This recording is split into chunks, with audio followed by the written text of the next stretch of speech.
Hello everyone, this is Andres Restart, and it's looking like the Pokemon 30th Anniversary Presents is already starting to leak. There's a lot that's been happening over the last few days, and I'm sure there's going to be more. There's some fake stuff out there, but there's also some stuff that is reportedly very real and happening really soon that may excite a great deal of people. So that's what we're diving into today. So first, let's talk about some of the leaked imagery for Generation 10. A few days ago we talked about the beta images, and those beta images are real. However, there has been an image going around that at first some people thought might be real, but now many are saying is fake, and that's this image right here.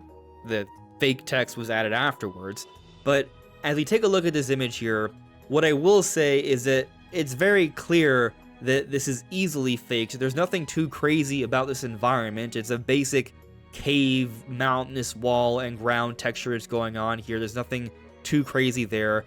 This silhouette doesn't really make much sense at all. Now, maybe that could be there in some sort of early version of the game that's being tested on, possibly, but there's nothing here that really is like super obviously real gameplay footage. And we take a look at this Pokemon here, and people were thinking, oh, is this a leak for one of the starters or an early Pokemon in Gen 10? And well, I mean, this looks like something that could have easily just been copied and pasted there. Like, you look at this shadow, it's just like a little circle. There's nothing too complex about this. This is very easily faked. There's nothing here that really, I'm like, oh my god, this is definitely leaked imagery for Generation 10. That said, we did get several leaked beta images for Gen 10 just a few days ago. We talked about them. I thought they looked pretty good, considering that they are beta images from the game 2 years ago in development according to the Terra leaks. But we've seen some interesting comparisons put together. So as we see here, shared by Necrofelipe on Twitter, this was an early build 2 years before the launch of Scarlet and Violet, and this is how the beta images looked for Scarlet and Violet. And this is how the beta images look for Generation 10. This looks substantially better as a beta image than what we saw for Scarlet and Violet, and I'll even argue this imagery right here looks better than Scarlet and Violet in its final form, even with the enhancements we see on Switch 2. Now, what I think may prove to be an even better comparison here is this other one shared, where we see the final version of the desert in Scarlet and Violet in comparison to a beta image desert shot for Generation 10 from 2 years ago. And as you can see here, in a beta image that's not final, that's going to be significantly better in the final version, it is leaps and bounds better than the final version for Scarlet and Violet. And that's just crazy to me. Like, it just shows how much of a leap we could be looking at here. So this has me very eager to see how Generation 10 is going to actually look when they provide an actual trailer to us. And by the way, I was a little concerned about this because we have seen in prior generation reveal years, in the beginning of the year when they had their Pokemon Presents, they don't really show off that much, more so just concept art and things like that. But I did go back and check the most recent generations that were for the Switch 1 era, and the last 2 generations, they made sure to give us an actual trailer with a decent amount of gameplay footage showing us the world and Pokemon and stuff. So I would say, based off recent trends, we shouldn't be too worried about this. They're probably going to actually show us Generation 10 footage in the Pokemon Presents at the end of this month. And so hopefully we get to see it, and it looks pretty good. These beta image comparisons, I think, are very promising. We have heard from Nate the Hate that he has taken part in some conversations behind the scenes where he's been told that apparently the games are going to be, quote, visually pleasing, end quote. What does visually pleasing mean? I assume that means it's not going to be the most mind-blowing, super ambitious thing we've ever seen, but for Pokemon standards, it's going to be a nice, sizable step up, and it's going to be visually pleasing. But another big leak for the Pokemon Presents that's now being widely reported is that we're going to be seeing re-releases for Pokemon Fire Red and Leaf Green. These are being talked about as ports, not like remakes or remasters, so the games that came out on Game Boy Advance, they will be made available for Nintendo Switch and Nintendo Switch 2. It's being said these games will not be made available through the Switch Online app, so they're not going to be part of the Game Boy Advance library. You'll simply be able to have access to them through the eShop, and perhaps physically, that part we do not have clarity on yet. I'll just say that we've talked about this, that they would probably be re-releasing some of the older games. I wasn't thinking necessarily Fire Red and Leaf Green, but it does make sense that they are re-releasing these, and I was hoping they would put it on Nintendo Switch Online, but I do understand why they are not doing this. There's a lot more money to be made by putting them separate from the app. A lot of people are probably going to buy these, and while we don't know if there's going to be a physical version of these, I kind of think there should be. I would imagine that if they have these as a collector's pack, people are going to freak out and buy these in massive waves here. So I think there's a lot of money to be made. It's the Pokemon 30th anniversary, so I would not be surprised if there is a physical version of this, but we haven't heard about that yet from the reports. Something else big about this, though, is that they will be compatible with Pokemon Home, so you'll be able to transfer the Pokemon you get in Fire Red, Leaf Green, and bring them over to any other game that's compatible with Pokemon Home, which will also include Pokemon Champions, which I assume we'll also hear an update on in the Pokemon Presents. Now, Fire Red and Leaf Green are great games, and it's going to be great to see those out available for Switch and Switch 2, but I was kind of hoping that we would be getting the original Generation 1 games as well as the Generation 2 and Generation 3. Now, what's interesting is that Fire Red and Leaf Green are technically Generation 3 games just of Kanto, so it would be nice to see the actual mainline Generation 3 games be made available. The thought right now is that this might just be the beginning, and from this point moving forward, perhaps every year they'll be adding different old school Pokemon games onto the Nintendo eShop, and perhaps also there will be physical versions. We shall see.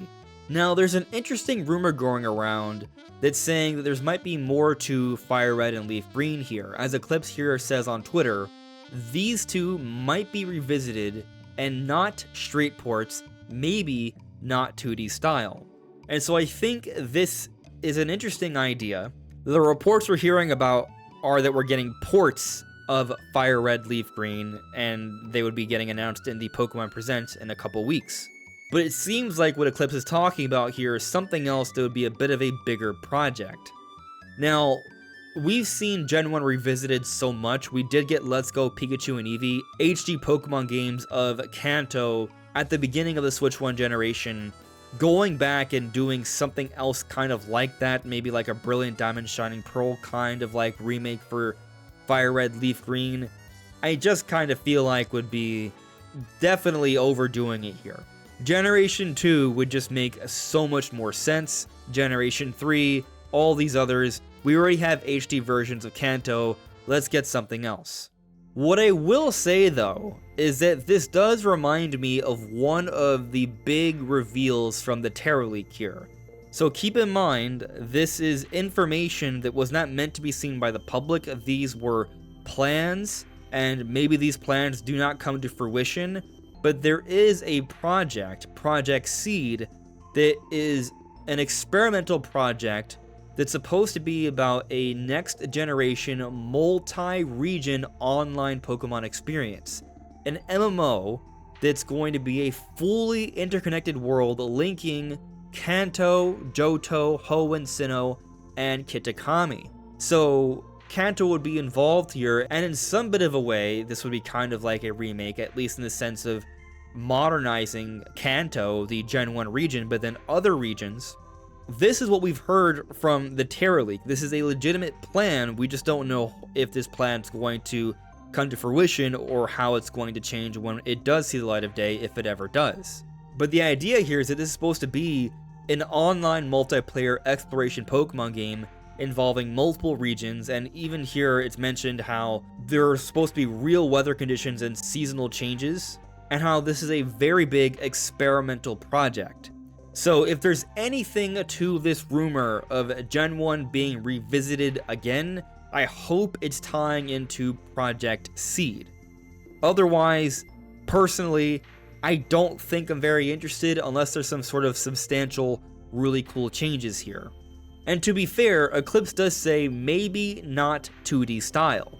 So what do they mean by not 2D style? Because Brilliant Diamond Shining Pearl and Let's Go Pikachu and Eevee are still kind of in the 2D style. They just have 3D visuals, but it is the 2D format. If they mean kind of like reimagining Generation 1, kind of how the way Pokemon games are currently, then I might be more open to that idea. That would be a new experience, and I would be curious how they might be handling it. But if we're just going to get basically Let's Go Pikachu and Eevee again, but slightly different, more as Fire Red, Leaf Green, that would be very disappointing to me, personally. But just to clear up some things here, this whole Pokemon MMO, perhaps a reimagining of Generation 1, these ideas, I assume, aren't happening soon. They're not going to get announced in the next Pokemon Presents.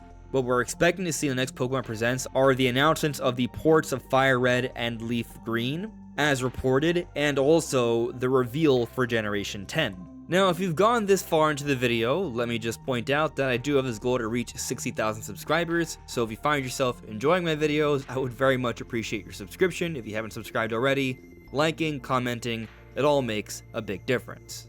But something else that obviously is going to be in the Pokemon Presents is another update on Pokopia, and we've actually gotten some previews of Pokopia recently, and, well, the previews are surprisingly very, very positive. Like, I was never expecting this game to be terrible, but I was kind of writing it off as just another cozy life sim kind of game, which is not really for me personally, but the previews have been so positive and they've been really talking up this game, I might be open to changing my mind on this one. There's been a lot of negativity surrounding Pokemon as of late, but the previews for Pokopia are extremely positive, which is kind of refreshing when it comes to just the overall conversation with Pokemon. So I'm definitely gaining a lot of optimism about this one, and I just thought I would point it out towards the end of this video. But what do you all think? What do you make of all these latest going-ons with Pokemon and what we might see in the upcoming Pokemon Presents for the 30th anniversary? Let me know in the comments below. This is Andres Restart. Thank you so much for listening and watching, and I will see you all really soon. Take care. Bye.